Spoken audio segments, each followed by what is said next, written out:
أعوذ بالله من الشيطان الرجيم. بسم الله الرحمن الرحيم.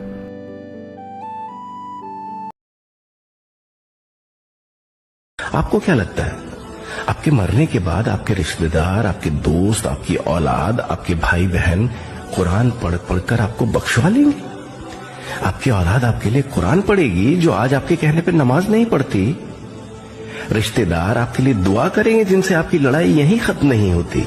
ये दोस्त आपके लिए फातिहा पढ़ेंगे जो दीन और इस्लाम की बात करने पर आपका मजाक उड़ाते हैं। ये बहन भाई आपके लिए सदका खैरात करेंगे जो ईद पर भी नहीं मिलते। ऐ भोले भाले इंसान, खुलूस के जमाने गुजर गए, कयामत करीब है, अफरा तफरी का दौर है। यहाँ लोग जिंदों को भूल बैठे हैं, मरने के बाद तुझे कौन याद रखेगा? अपनी आखिरत की खुद फिक्र करो, अपने लिए खुद कुरान पढ़ो, नमाज पढ़ो, अपने हाथ से खुद खैरात, सदका और ज़कात करके इस फानी दुनिया से रुखसत हो। आपको क्या लगता है आपके मरने के बाद आपके रिश्तेदार, आपके दोस्त, आपकी औलाद, आपके भाई बहन कुरान पढ़ पढ़कर आपको बख्शवा लेंगे? आपकी औलाद आपके लिए कुरान पढ़ेगी जो आज आपके कहने पर नमाज नहीं पढ़ती। रिश्तेदार आपके लिए दुआ करेंगे जिनसे आपकी लड़ाई यहीं खत्म नहीं होती।